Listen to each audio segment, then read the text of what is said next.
All views expressed in this call are provided for information purposes only and do not constitute investment advice. We urge you to please consult an investment professional before making any investment decisions to ensure that they fit within your risk tolerance and investment suitability.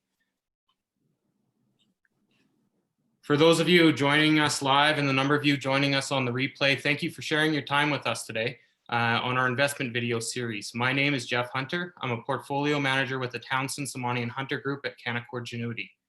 Also on the line is our lead investment advisors, Dave Townsend and Rahim Somani. For more information about our team, please check out mywealthmanager.ca. Today's call is with Tim Brisibe, Mark Russell, Kathleen Wise, and Alexander Connor of Mackenzie Investments. Tim Brisibe is the Director of Tax and Estate Planning at Mackenzie Investments, and we'll be discussing ways to develop your retirement plan, income splitting, the capital gains reserve, utilizing your TFSA, implications of the RRIF withdrawals, and more. Before we get started, just a couple of housekeeping items. We have muted participants, but in the chat below of your screen, please feel free to direct any questions to Dave, Rahim, or myself, and we'd be more than happy to ask on your behalf. Today's call will be recorded, so please ensure to check your emails in the coming days for replay information or follow our team's Facebook page at facebook.com/mywealthmanager.ca. And with that, I'll hand it over to Mark and Tim. Great, thank you, Jeff, and thank you very much for having us on, as well as the rest of the team that you're working with at Canaccord. Very much appreciated.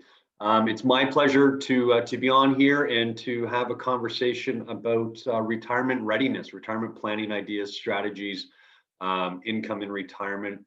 It's a very large topic, but certainly one that gets a lot of attention and a lot of questions around it. And I'm privileged to have with me as a guest speaker, Tim Brisibe. Tim is a director with Mackenzie Investments as a part of our tax and estate department. He's actually based in Calgary as well. And very proficient on this topic and lots of ideas and up to speed on current issues as it pertains to retirement planning strategies or challenges that do come when individuals start to plan for retirement and enter that phase of life.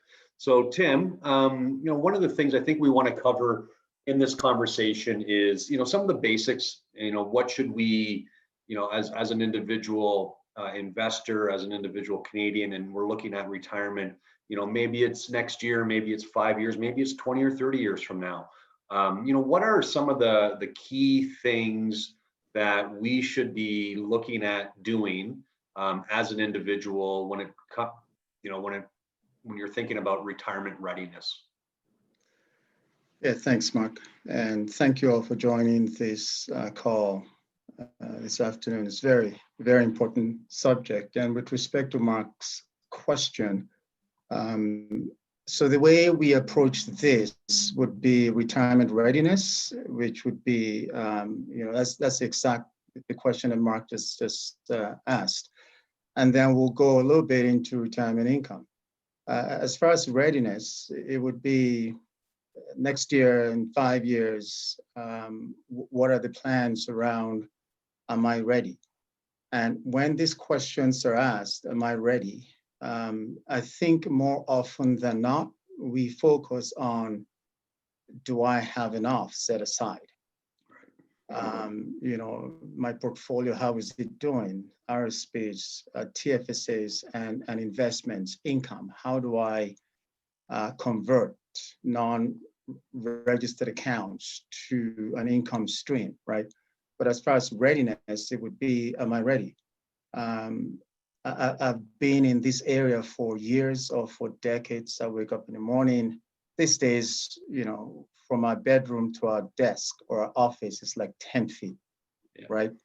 But generally speaking, you get out, you engage, you do your work, business, whatever it is, right? But am I ready to disconnect from that? And what replaces that, right? Is it golfing? How do I re-engage in society? So that would be the readiness. And I think that conversation is as important as income and as investments and as what we do down the road. Am I engaged in nonprofit? Am I engaged in philanthropic, endeavors? What can I do to still continue to be engaged? Is there a second career? Things like that. That would be readiness, as well as readiness in terms of another income stream.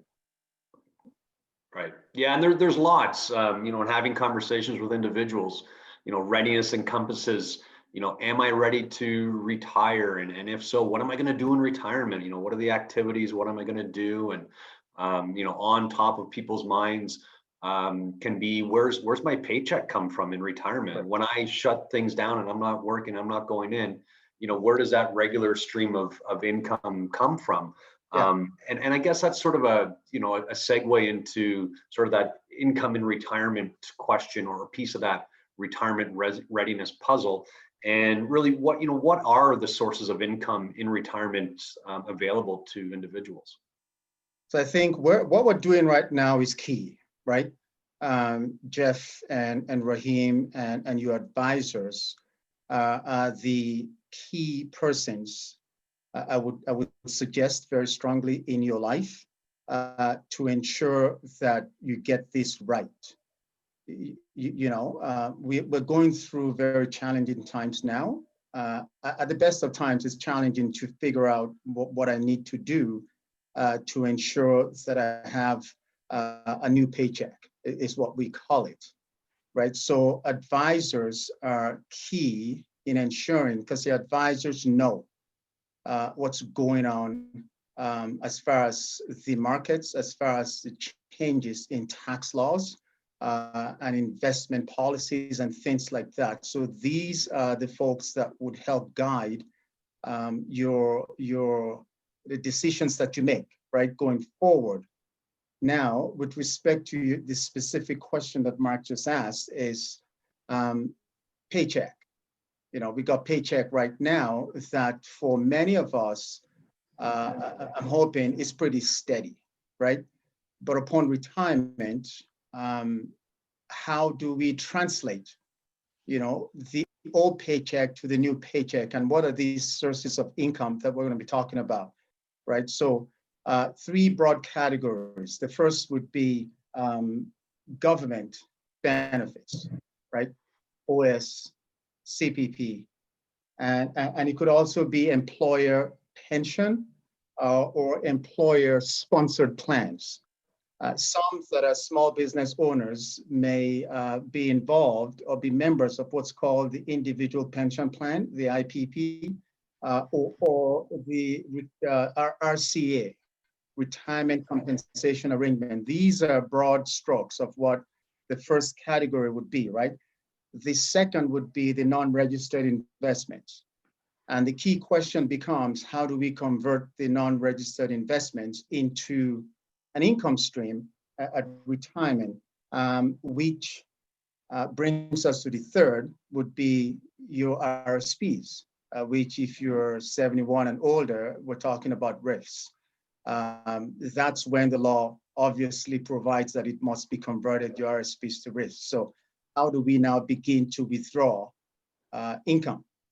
And what is the most tax efficient way to go about doing that? So broad strokes, government, OS, CPP, employer sponsored plans, non-registered investments, and also registered investments that are personally held.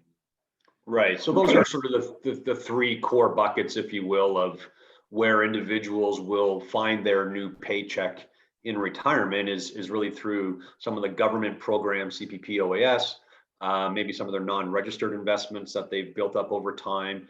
If they've contributed to an RRSP as well, that will have to convert to a RRIF, which stands for Retirement Income Fund, or Registered Retirement Income Fund. So at age 71, they must convert, and then the government forces to take out a stream of income off of that Registered Retirement Income Fund. So you combine all of those potentially to generate your paycheck in retirement. Right.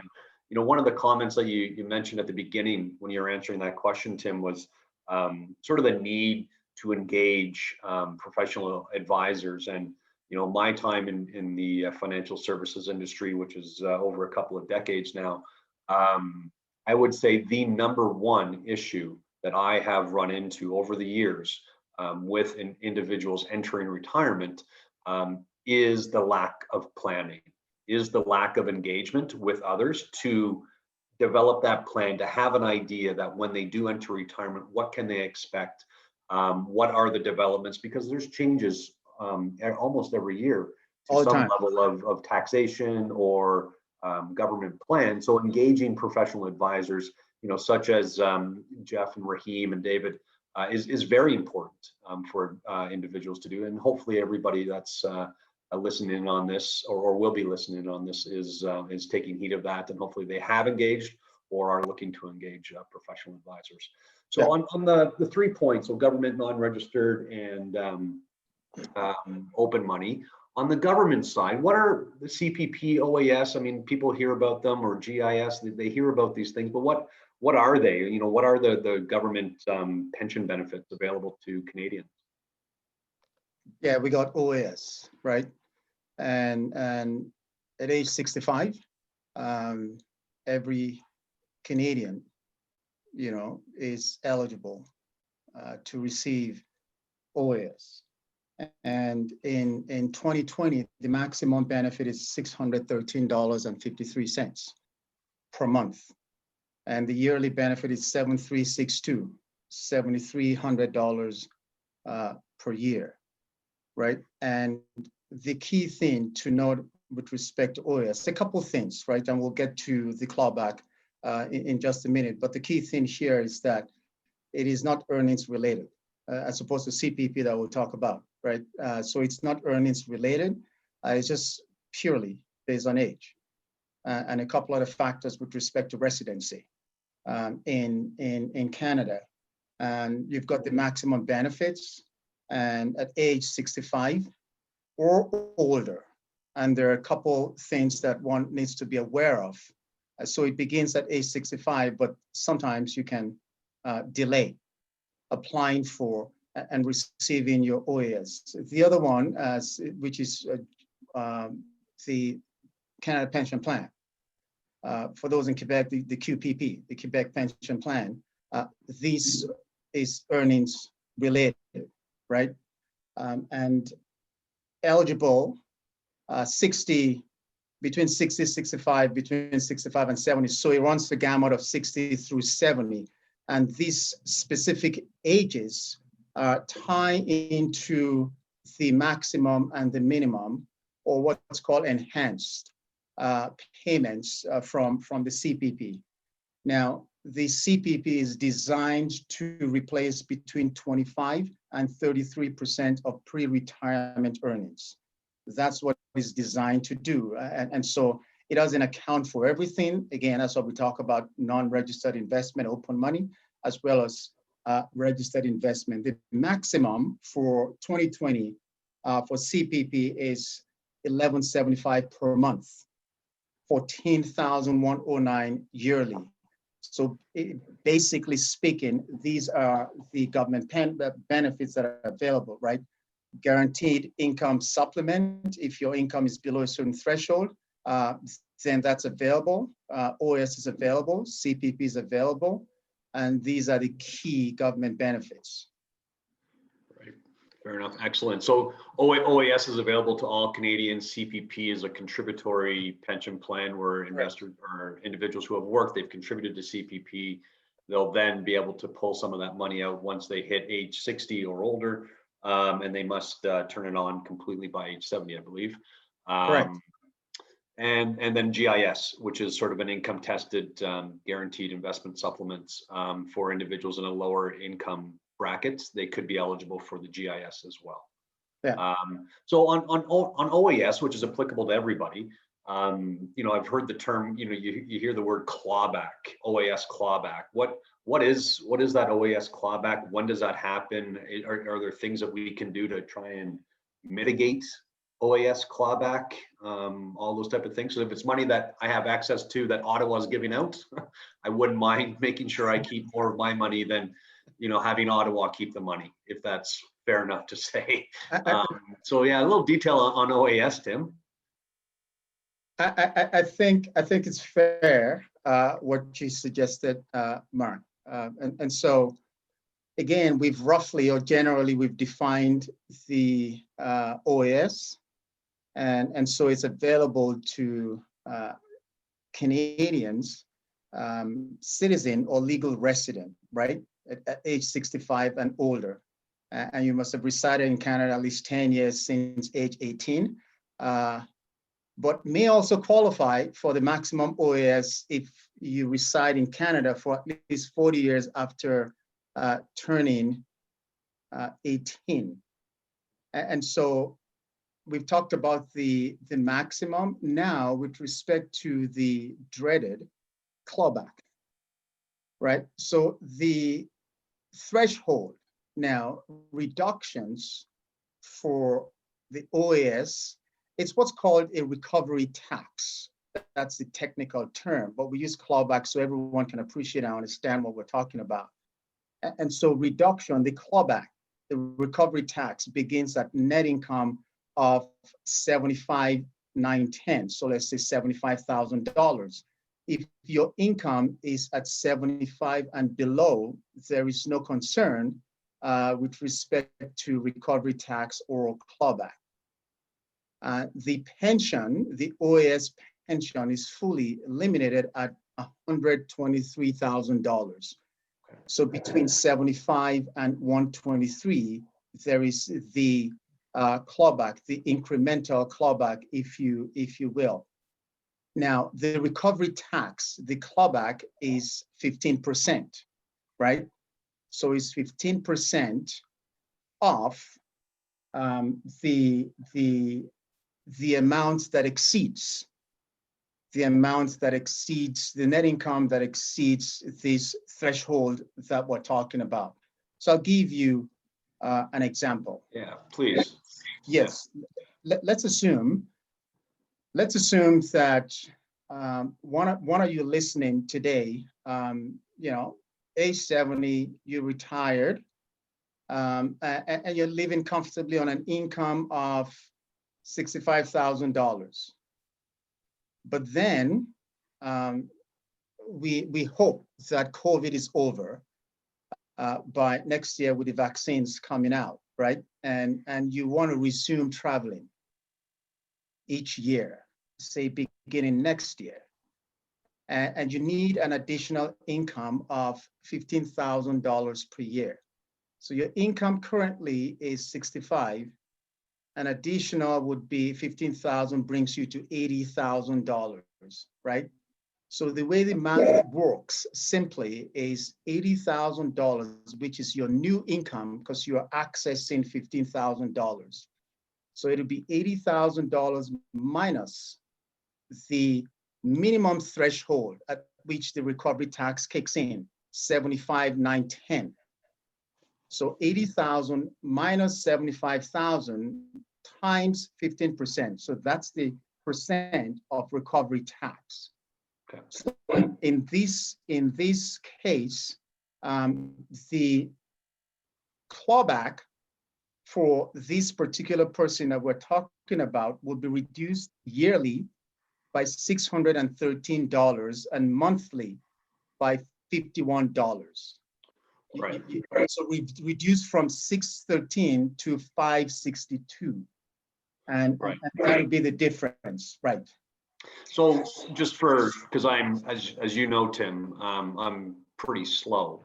So for me on easy math, with OAS clawback, maybe a way to remember it for someone like me might be easier is for every $1,000 I earn more than 75,000 annually, I have $150 due back, 15% of that. Back to the government, correct. Back to the government, right? So I think, at least for myself, that makes the math a little bit easier in my mind.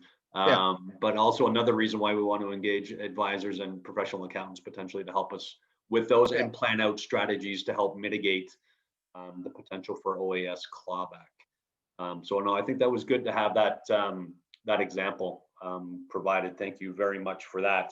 Are there ways how to avoid clawback? Yeah. Are there ways? Like I said, I don't like giving money to Ottawa. If I can keep that money in my pocket, I'm pretty happy. So do you have any ideas or any ways that I could not or avoid some of this clawback when it comes to OAS? Yeah, I think just broadly speaking, again, we're talking about, so if your investments, let's assume that the client has an unregistered account. And the question now becomes, what's the most tax efficient way to invest? Because we're generally speaking, we're looking at capital gains tax, we're looking at dividend tax, right? And we're looking at interest income. Right. And so it's the capital gains would be the most tax efficient type of investment, as opposed to dividend, and interest income would be on the higher end. And so based on one's mix and based on consultation with the advisor, will it make sense to lean more toward investments that are capital gains? And that way you are at a lower bracket as opposed to a higher bracket with respect to the income that you're reporting. And with clients, we can obviously talk about maybe offline investments like corporate class mutual funds, that doesn't spit out income. It does so every so often, so you don't report that income, and subsequently it doesn't affect the income that is reported on your tax return that would impact and result in a clawback. Another one would be keep debt to a minimum, because if debt's high, and again in 2020, although we are saving more according to stats, but some are also taking on debt because they've lost jobs. And so if you keep debt to a minimum, then the income that you require to service debt is reduced, right? And that way you're not generating higher income to service debt, which may impact your OAS and result in a clawback. I'd say thirdly, spousal RRSP contribution for future income splitting will also be something that can be to one's advantage to avoid OAS clawback. Bottom line here is that we want to keep income at a minimum based on some of the investment choices that we make. Right. So the taxable form of income that the investments generates, and the various account structures, I think, come into play as well. TFSAs, which are very tax efficient, tax-free savings accounts is what the acronym TFSA stands for. Yeah. So utilizing those RRIFs or RRSPs and RRIFs, they come out as full income. Correct. And non-registered money and dividends. How do dividends come into play as a form of income when it pertains to clawback situations in OAS? Is that a tax efficient way of doing things, or are there some pitfalls around that as well? There possibly there can be pitfalls around dividends. Not to go into it too deeply as far as the technical aspects of that, but we have what's called it depends on the type of dividends, but we have what's called the dividend gross up. And so if dividends are grossed up, because it wants to take into account for what the corporate tax that the company has paid, right? So dividends are grossed up, and then you received a dividend tax credit. But the point here is that once you inflate your dividend, it's inflation on paper. It bumps your income upwards, and that is seen as CRA as additional income. And so that may not be the most tax efficient way to ensure that you avoid a clawback. That's the reason we talk about capital gains, maybe more tax efficient. Right. So if there are dividend paying investments in my open account, maybe having a conversation, with my advisor might make some sense. Maybe there's a more efficient avenue to look at. So that's good to know. And I think one of the more common questions that comes up in terms of retirement planning and retirement readiness is, as it pertains to some of the government plans, CPP, OAS, when do I take it? The sooner the better. Let me get my hands on that money. Like, when's the best time to take CPP? Yeah, Best would be very subjective, right? With respect to the individual. I remember doing a similar presentation west of Edmonton a couple years ago. And one of the ladies in the audience was very adamant that as soon as she was turning 60 the next year, and she says, you know, she has it in a calendar.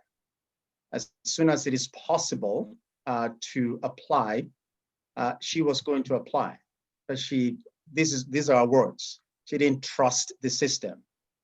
She wasn't confident that CPP would be around. Fair enough. So as opposed to waiting until she turned 65 to begin the enhanced, where you receive a little bit more, as soon as she hit 60, she was going to go ahead and do that.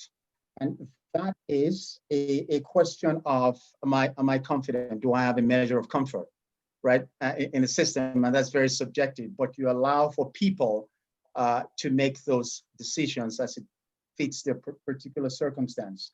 I would say also life expectancy, right? Shorten life expectancy. Why wouldn't you begin that process early if you have shortened life expectancy? If there's a terminal illness or things along those lines, if you need cash, people are at very different places, right? So if there's a requirement for an infusion of cash, why wouldn't you consider early as opposed to later, right?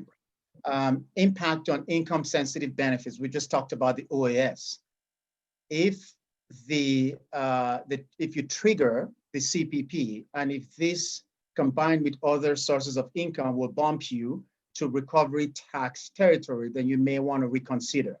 So these are some of the points that one may consider with respect to this. And finally, just practically speaking, at what point can you apply, right? Right. So application for OAS would be 4 months prior to turning age 65, or 11 months prior to turning age 65. So the point being that you can apply, or you should apply early, so you're sure and certain that you're in queue to begin to receive those first checks. Now, I'll say this finally. So OAS 11 months in advance, CPP 4 months in advance to apply, right? Between ages 65 and 70, with respect to OAS. So if you didn't apply at 65, let's say you moved it further, the payments are increased by 0.6%. It seems pretty tiny for each month after age 65 up to 70, but the maximum is 36% of what you would have received if you applied at age 65, right? Now, finally, for CPP, you can apply 4 months in advance.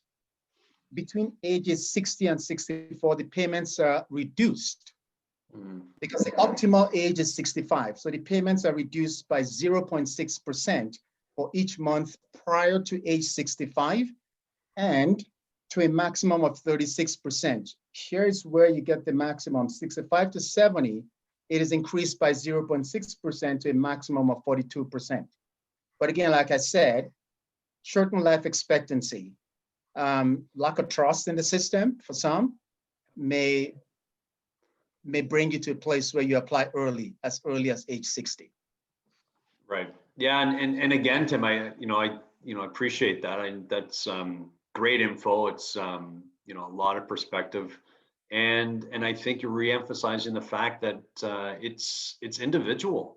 At the end of the day, it's really up to the individual when they want to take it, when they feel comfortable taking that CPP or OAS, and maybe they need a little more time planning it.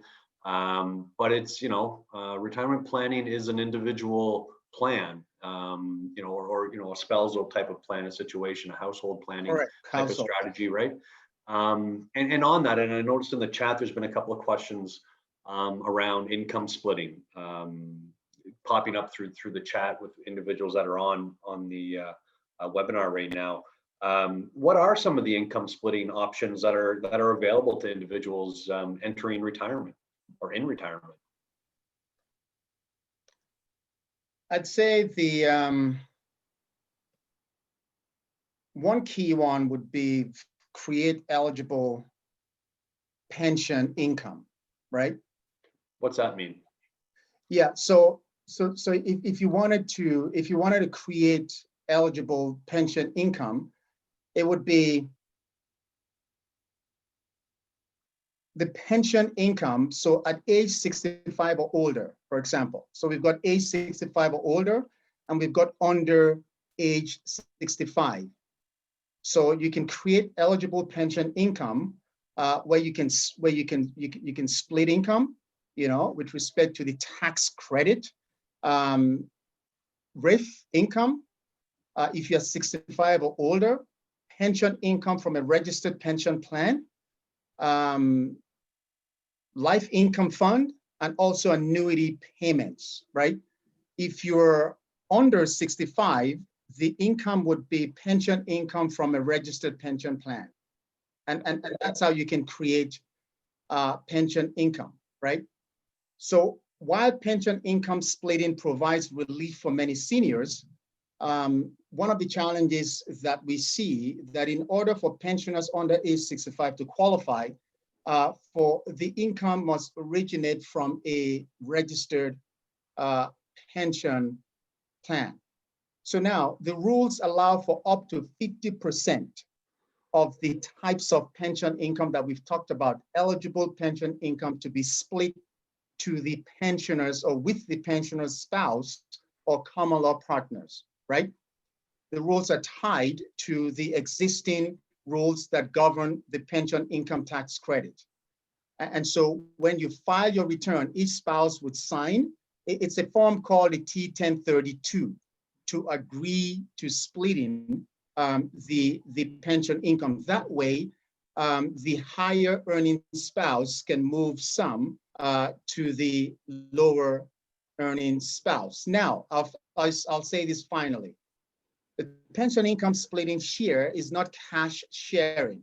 There's a distinction between this and CPP sharing, right?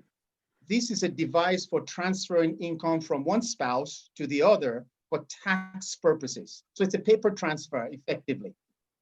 And so this is an annual decision that you have to make. In other words, each year you can split anywhere from between 0 to 50% on paper of eligible pension income. So that'll be one to keep in mind, right? So some of the benefits of this, and I think a ton of this will go back to OAS. So a key benefit would be reducing clawbacks on OAS, right? Reducing clawbacks on the age credit.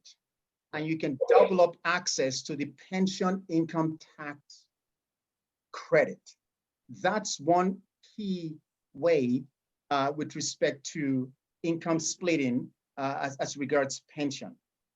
Number two, and we've been getting questions about that this year quite a bit. The second one would be what's called the spousal loan. If you're married or you have a common law spouse, and one spouse earns higher than the other one, in some cases quite significantly, right? One spouse going to school. Let's assume the spouse is taking their master's program degree or something.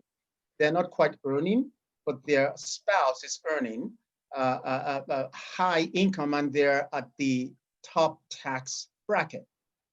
What they do is that the higher income spouse can loan certain amount of money, and we generally suggest cash. You can loan property, but cash makes a ton of sense to your lower income or earning spouse. And it's at what's called the prescribed rate. And the prescribed rate of interest right now is 1%. And what this means is that the spouse that receives, let's assume it's $1 million that my spouse loaned me. I invest $1 million. The expectation is that if I come to Jeff or Rahim, they can translate this to a 5, 6, 7, who knows, rate of return on the $1 million, maybe higher. And so I am paying 1% interest to my spouse, but the difference between the interest that I pay to my spouse and the rate of return that my advisor gets me, it more than makes up for the difference. And so that's how I can move income from myself as the higher earning spouse to my lower earning spouse. And this is a way to avoid what's called attribution. But the key points to make here is that the interest that the lower earning spouse is paying to the higher earning spouse must be paid by January 30th of the next year. Right. Yeah. Right. So if we had engaged in that type of plan, 1%. So my wife would have loaned me, say, $100,000. I owe her 1% of that $100,000, and I need to pay her that by the end of January of 2021. If Correct. she did loan me that money in 2020, is that right? That's right. And so you are expecting, your spouse is hoping, or you are hoping that the $100,000 that you've been loaned would generate higher than 1%. That's the whole point of this. Absolutely. Yeah, no, that makes a ton of sense. Wanted to move on to a couple of other topics here, and sort of around the different account structures that are registered in nature, that retirees have access to and hopefully have built up or accumulated over time. And the first account is RRIF. So a RRIF is what an RRSP rolls into or converts into when an individual enters retirement, and they will start to draw income off of that.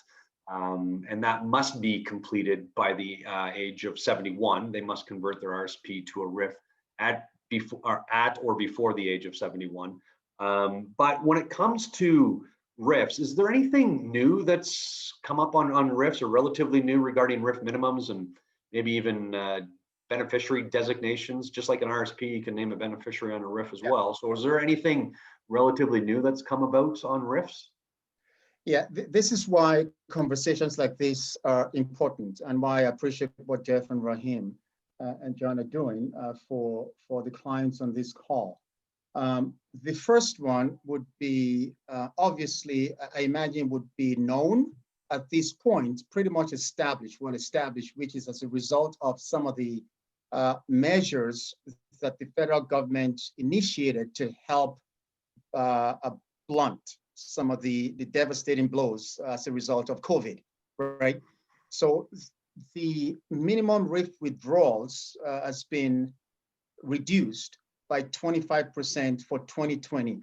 Now, we do not know if the minimum RRIF withdrawals reduced by 25% for this year would extend to next year. And similar rules apply for life income funds as well.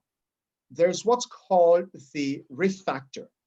And the RRIF factor is the withdrawal factor with respect to RRIF, right? So again, Mark, like you suggested, prior or certainly at age 71, you have to convert your RSPs into RRIFs. And so you're at a point where the RRIF factor kicks in. So for this year, prior to COVID, right, or the announcement of a change of policy by the government, the RRIF factor was 5.28%. That would be the minimum withdrawal. But with the 25% reduction, because seniors are relying heavily now on withdrawing and their withdrawals. So you don't want to force them, so to speak, to withdraw more when the accounts in March tanked, or the stock market, right?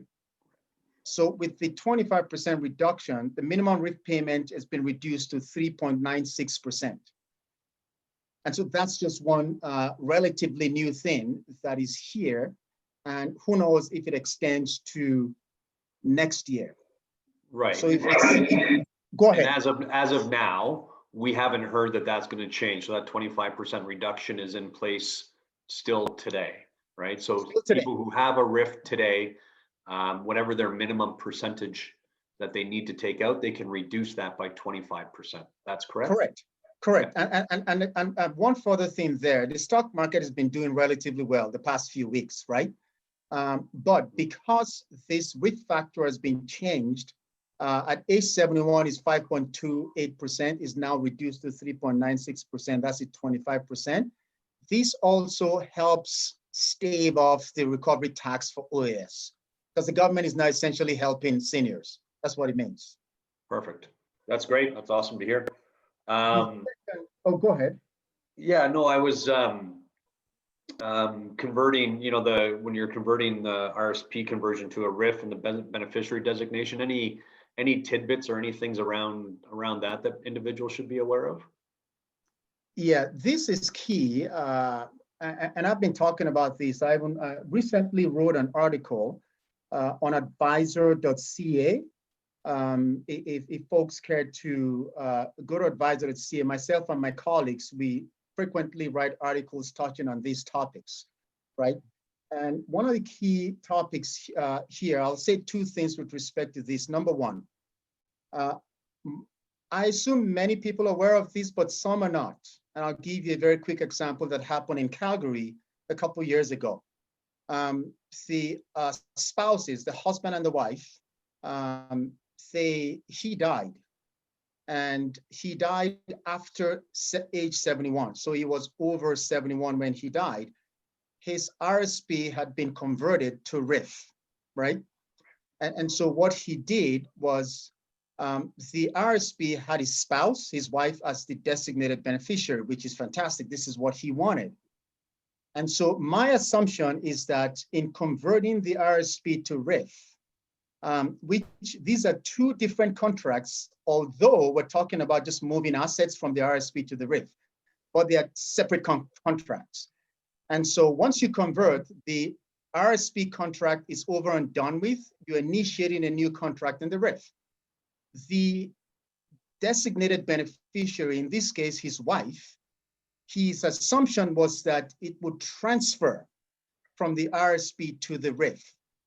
So he didn't redesignate his wife as the beneficiary on his RRIF once the conversion was done. Right. And he died subsequently. There is a good side and also a not so good side to this. The adverse consequence to this was that the estate, because the designation was empty, was vacant, is default beneficiary of the RRIF. And so that's how the financial institution looked at it, and tax had to be paid to the CRA. And again, in Alberta, the top tax rate is 48%. So you're looking at a 48% tax, basically, on a $500,000 RRIF. That is almost half gone.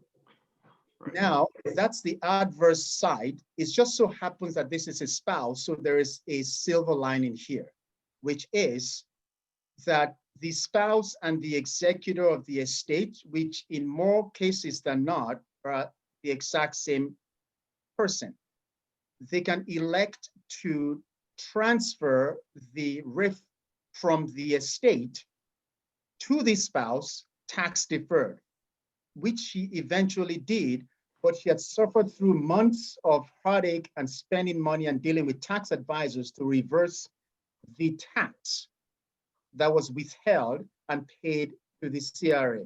So right. The point of this is that designated beneficiary, once the conversion happens, on the RRIF, because it doesn't transfer.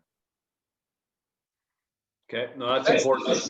Yeah, that's the first point. The second point, this is relatively new these days, where the courts are now stepping in to presume that the person that you designate as your beneficiary on either your RSP or your RRIF is not really the person that you intended to designate. So think about that for just a minute.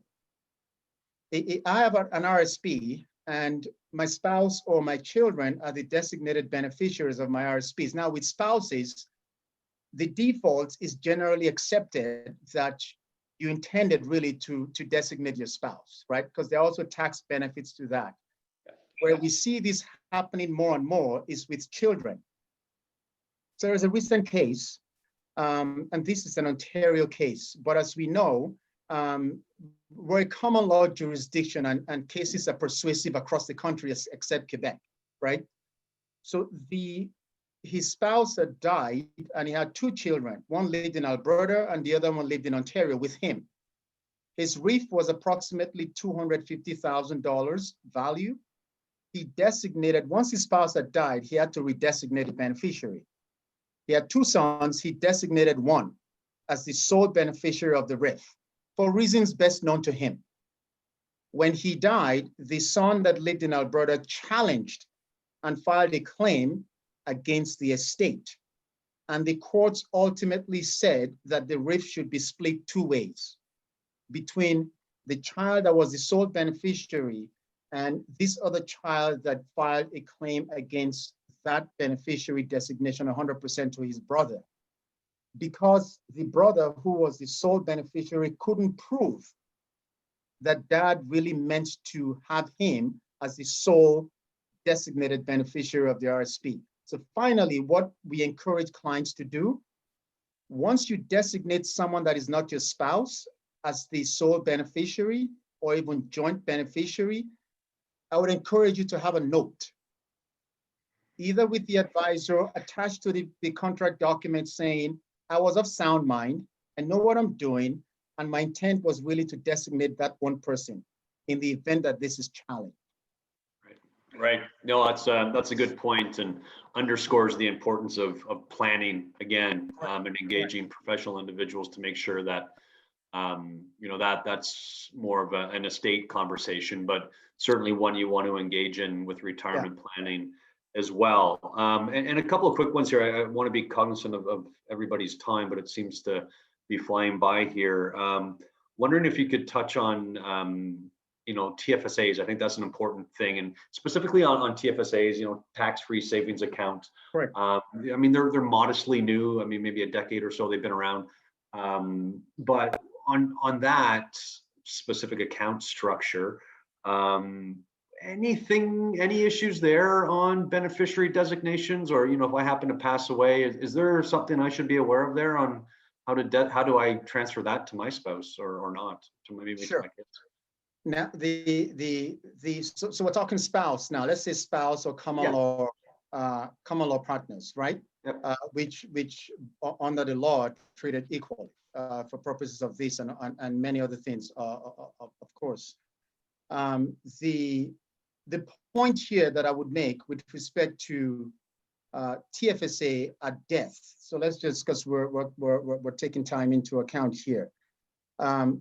Successor holder as opposed to beneficiary. So if you have a spouse or a common law partner, you may want to name them as successor holder. And if you do that, because again, it's tax-free savings account, but it's tax-free to the date of death. So if I set up my TFSA in 2009 and I died in 2019, there's 10 years has lapsed, right? So the beneficiary or the successor holder that receives the TFSA would receive it tax-free.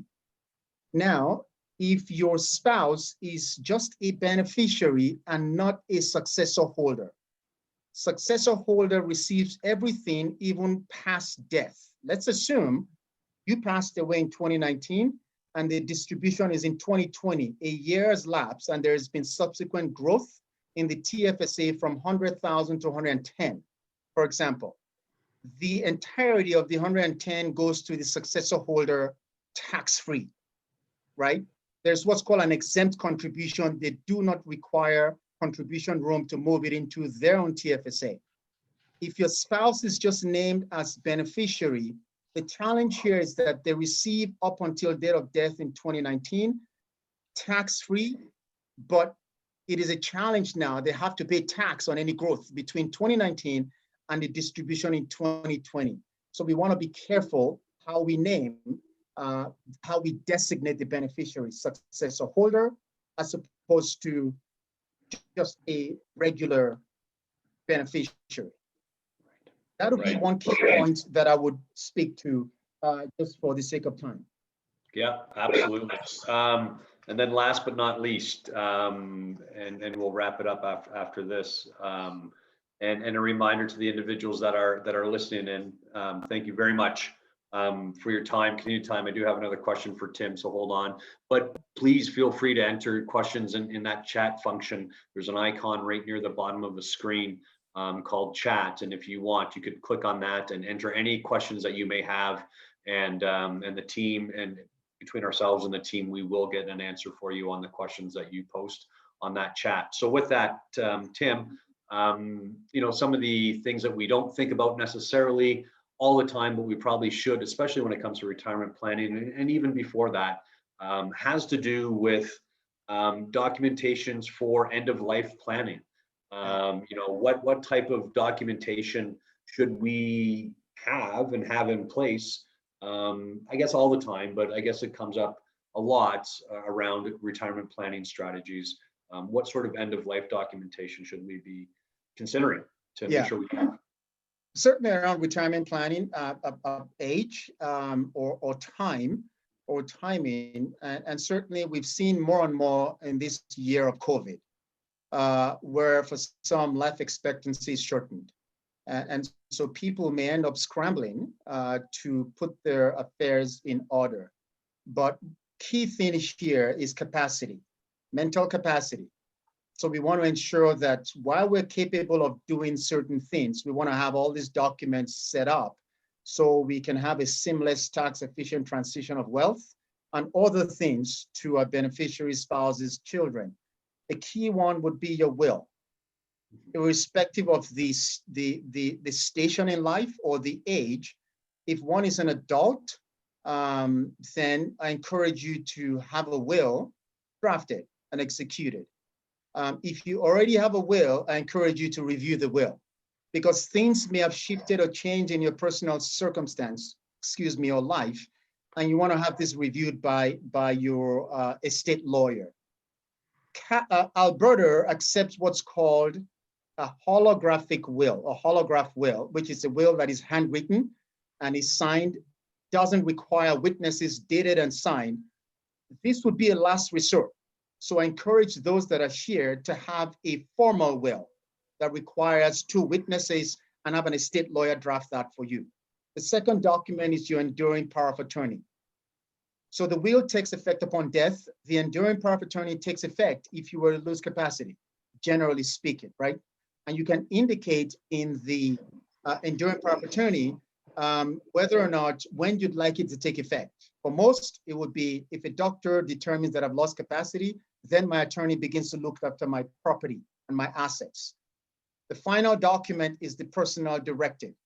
And this is a document that you name an agent that would make decisions for you with respect to your person, where you live, whether or not you continue working, your welfare, and things like that. And finally, the personal directive is different from the medical assistance in dying. That's a whole different document if you wish to go down that route. But for estate planning purposes, the will, the enduring power of attorney, and the personal directive, I seriously encourage you to review, or if you don't have, to have these documents in place.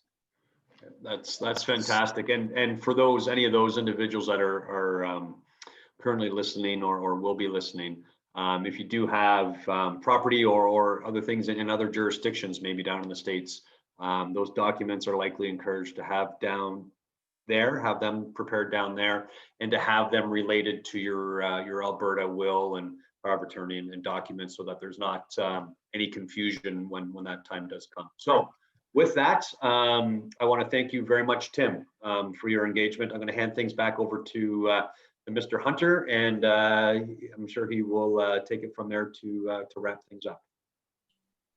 I appreciate your time, Mark and Tim. This is it's a lot, and I think that it also signifies the importance of getting on this and getting ahead of the ball, and putting this forward in your life, especially in a year that creates a lot of uncertainty. We really appreciate your expertise. For those that we weren't able to reach your questions in the chat below, we'll follow up directly and include those in a follow-up email along with a recording of this call. If there's anything else, feel free to email us and we'll include those questions as well. We're here for you for help, and really appreciate the team at Mackenzie for helping us through. I know this has been one of the most widely anticipated Zoominars in a long time, and I think it just shows the importance of it. So thanks very much for everyone for their time, And we look forward to talking to you guys and seeing you guys and help answering your questions and guiding you through the next years of your life. Thanks very much. And yeah, with that, we'll end it off. Take care, Thank you. everyone. Thanks, Jeff. Take care. That borrow your words, Jeff, Zoominer. That's a new one on me. Thanks. Right on, Tim. Take care.